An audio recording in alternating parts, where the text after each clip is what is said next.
The husky would not stop pacing the upstairs hallway. The husband finally went up to see what the dog was looking at. For 3 days they had been planning how to rehome the Portuguese water dog. For 3 days the Portuguese water dog had been keeping their child alive. Saoirse Norwood had been a dispatch supervisor for a regional ambulance service for 9 years. She had seen more than most parents ever would, and she trusted that. She had built her whole approach to motherhood around it. 11-month-old Owen had been crawling for 6 weeks. The carpet had been vacuumed that morning. The cabinets had child locks. Everything that needed to be put away had been put away. Everything they had thought to put away. Greer was a 10-year-old Portuguese water dog who had shared the house since before Owen existed. He had never shown anything but patience with her. The ear-grabbing, the shrieking, the lurching of a child, learning to walk. He was the kind of dog people described as gentle, to the point of being a little dull, which is why what happened on the Sunday made no sense. The first time it happened, Greer crossed the room faster than a walk. He lowered his head and pressed his nose directly into Owen's open, screaming mouth. Not aggression, no teeth, no sound, no raised hackles, just his nose inches from the child's face, inhaling. Owen started crying. Greer didn't back away. He leaned closer. Saoirse watched from the doorway, coffee in her hand, and felt the first threat of unease. Greer, go lie down. He lifted his eyes to her and stayed exactly where he was. Owen cried harder. Greer pressed his nose toward the baby's mouth, slow and deliberate, and held it there for 2 full seconds. Saoirse set down her coffee. In 9 years of dispatch work, she had seen dogs upset children before. She had seen the pattern, stress behavior, resource guarding, overstimulation around a crying infant. She had seen families dismiss warning signs until it was too late. She knew what this looked like. The size differential alone, 70 pounds to 11 and change, made her stomach tighten in a way she recognized as professional instinct. She crossed the kitchen and put herself between them. Greer moved around her. He wasn't growling. He wasn't stiff. But he would not leave Owen alone. Hollis came in from the garage and watched for 30 seconds. Should we put him out back? Saoirse was already nodding. Just for a few hours, until she's calmer. Her mother-in-law, who had come to help that week, said it from the hallway without being asked. You're right. You can't take that risk with a baby. They had all reached the same conclusion. That felt, at the time, like confirmation. The back door clicked shut. Owen stopped crying almost immediately, which felt like proof. Saoirse picked her up and held her, and felt the quiet of a problem solved. Owen fell asleep against her shoulder, and Saoirse put her down in the living room. She went to fold laundry in the next room, the monitor on the counter beside her. Greer was scratching at the back door within 10 minutes. Not barking, scratching. A continuous, focused, rhythmic scraping that didn't stop. Stay with us for what the doctor said next, and subscribe if you want more stories like this. 1. Hollis let him in. He went directly to the kitchen entrance, positioned himself at the threshold, and would not move.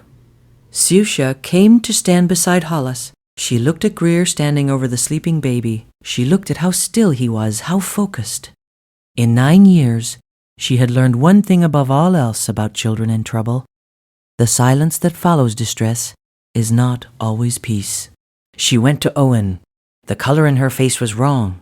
Not dramatically, not the gray she knew to fear, but off. A faint pallor around the lips, hands slightly cool, breathing even but shallow.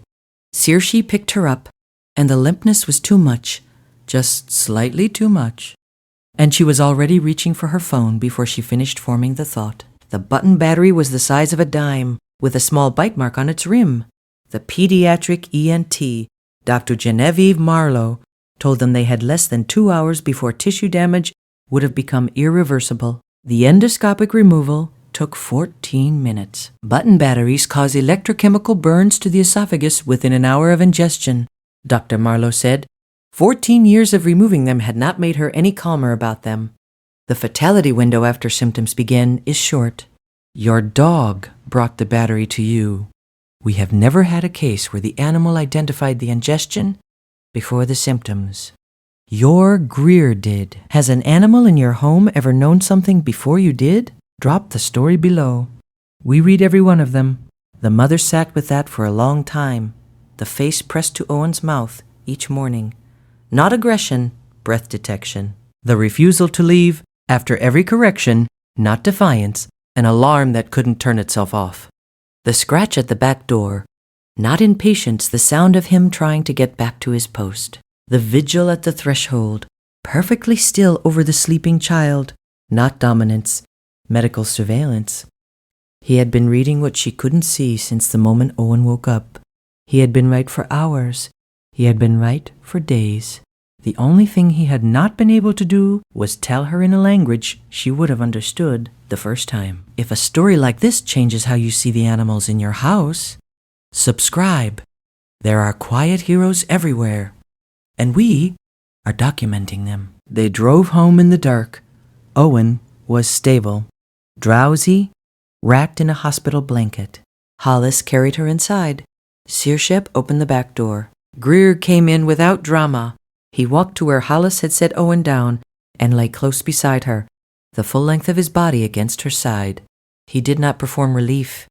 He did not announce his return. He went back to the post he had been pulled away from. He put his chin on his paws. He watched. Tomorrow, there is another one. About an animal nobody believed until the camera proved them wrong. Circe sat on the floor across from them. She didn't reach for her phone. She didn't move to the kitchen.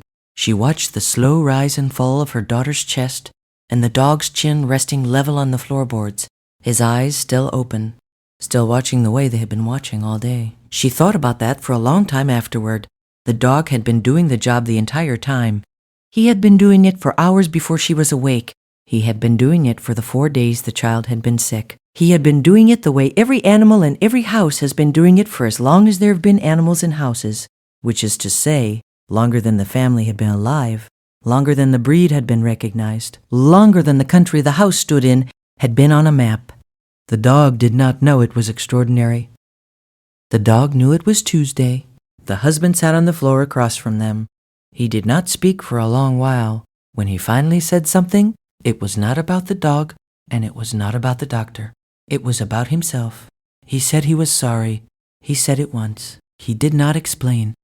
The dog watched him with the kind of attention that has no human equivalent, the attention of an animal who has finished his job and is waiting to see if the humans understand.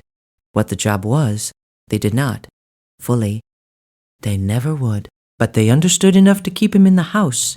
They understood enough to never raise the question again. Later, when the child was old enough to ask questions about the photo on the refrigerator, the one of the dog asleep at the foot of the crib, the mother would tell a version of the story. She would leave out the worst parts. She would leave in the part about the dog. The child would learn the dog's name before her own. The child would learn what loyalty looked like before she learned what danger was. That order of learning matters more than any household in the country knows. The doctor's voice on the phone the next week was the same calm voice it had been at the hospital. The follow-up numbers were normal. The follow-up scans were clean. The medication was working. None of this would have mattered without those first 40 minutes, and the doctor said so in the kind of plain language doctors save for the families they know will remember it. She said, "The dog gave you the time we needed. Time was the only thing we needed." The mother wrote that sentence down in her notebook and underlined it. The dog did not change after that. That was the part nobody expected. The family braced for a different animal. A more anxious one. A more attentive one. A hero version of the dog who would carry the story in his body. He did not. He went back to lying in the spot by the door he had always lain in. He went back to barking at the mail carrier the way he always had. He went back to leaving wet nose prints on the inside of the back window. He did not perform what he had done. He just kept doing it, which was the whole point. The fire marshal called 2 weeks later with a final report. The carbon monoxide reading had been at the level that produces unconsciousness within 90 minutes of sustained exposure. The repair on the furnace had cost less than $400. The family had a new detector installed the same day, hardwired, with a battery backup, with a smart home alert. They installed 3 of them. They did not feel safer. They felt, for the first time in their lives, that the only system in the house they fully trusted was the one with 4 legs and brown eyes and a slight limp from an old injury. On a Saturday in November, the grandmother came to visit. She watched the dog and the child for a long time before she said anything. When she finally spoke, it was the kind of sentence old women say once when they are sure. She said, "He has the eyes of a dog who has done his work." She did not explain. She did not need to. The mother nodded, and the dog who was lying on the rug between them exhaled the slow exhale of an animal whose job is being witnessed by a human who finally understands what the job is. On a Saturday in November, the grandmother came to visit. She watched the dog and the child for a long time before she said anything. When she finally spoke, it was the kind of sentence old women say once when they are sure. She said, "He has the eyes of a dog who has done his work." She did not explain. She did not need to.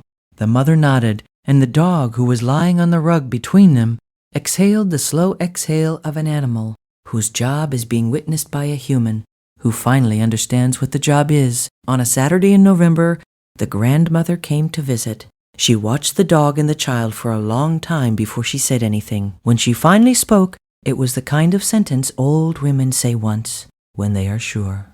She said, "He has the eyes of a dog who has done his work." She did not explain. She did not need to. The mother nodded, and the dog, who was lying on the rug between them, exhaled the slow exhale of an animal whose job is being witnessed by a human who finally understands what the job is.